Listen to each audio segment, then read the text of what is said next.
के नाटक। कार्तिक मास 35वां अध्याय। सौनक ऋषि ने पूछा, हे सूत जी, दूसरे द्वारा शंकर द्वारा दिया हुआ पुण्य ही लगता है या बिना दिए हुए भी मिल जाता है? जब सूत जी ने कहा, पाप तथा पुण्य दोनों बिना दिए हुए ही भी मिलते हैं। सतयुग में एक का किया हुआ पाप तथा पुण्य कर्म सारे देश को, त्रेता में ग्राम को तथा द्वापर में कुल को मिलता था, परंतु कलयुग में केवल कर्ता करने वाले को ही पाप और पुण्य मिलता है। एक पात्र में शासक भोजन करने वाले को पाप व पुण्य का आधा भाग मिलता है। दूसरे की निंदा करने वाले, सुनने वाले तो चिंतन करने वाले को ही पाप पुण्य मिलता है। दूसरे का द्रव्य चुराकर दान देने वाला पाप का भागी होता है। पाप का पुण्य या उपदेश करने वाले को छठा अंश प्राप्त होता है। प्रजा का छठा अंश राजा को प्राप्त होता है। इसी प्रकार शिष्य से गुरु, पिता से पुत्र तथा स्त्री से पति का छठा अंश पाते हैं, परंतु स्त्री पति का आधा पुण्य पाती है। इस प्रकार बिना दिए भी एक दूसरे को पाप तथा पुण्य की प्राप्ति होती है। इसी संबंध में अत्यंत पुण्य देने वाले प्राचीन इतिहास सुनो। एक समय उज्जैनी नगरी में धनेश्वर नामक ब्राह्मणोचित कर्मों से रहित, जुआरी, मदिरा पीने वाले, वैश्यगामी, रसकमल तथा खाल बेचने वाला तथा पापी ब्राह्मण रहता था। वह क्रय विक्रय हेतु कई नगरों में घूमता फिरता महेश्वरी नगरी में गया और वहाँ पर एक मास तक ठहरा।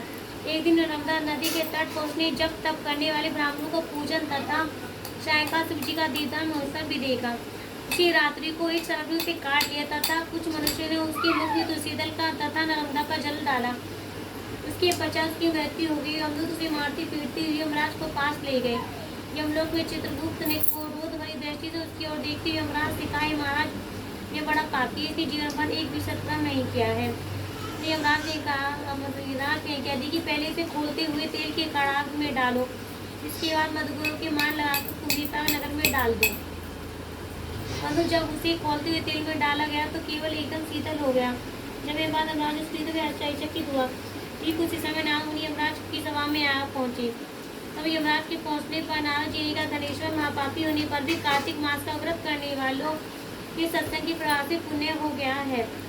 मृत्यु के समय नर्मदा का जल तथा तुलसीदल के मुख में छोड़े गए विष्णु का नाम भी इसके कान में पड़ा।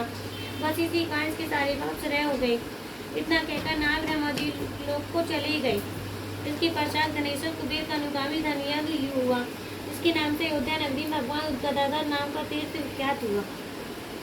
सूत जी ने अंत में कहा, ऋषभ, किसी इच्छा अथवा लालच में किया गया पाप गीला तथा कांगरहित पाप सूखा कहा जाता है। इस कार्तिक मास के व्रत की प्राप्ति मनुष्य द्वारा किए गए गीले तथा सूखे अर्थात सभी पाप नष्ट हो जाते हैं। हे श्रोताओं, इस परम पिता परमात्मा की कृपा से कार्तिक मास महात्म्य संपूर्ण हुआ। जो इसके अनुरूप आचरण करेगा वह तो जीवन में सभी सुखी और जन्म में मोक्ष को प्राप्त होगा।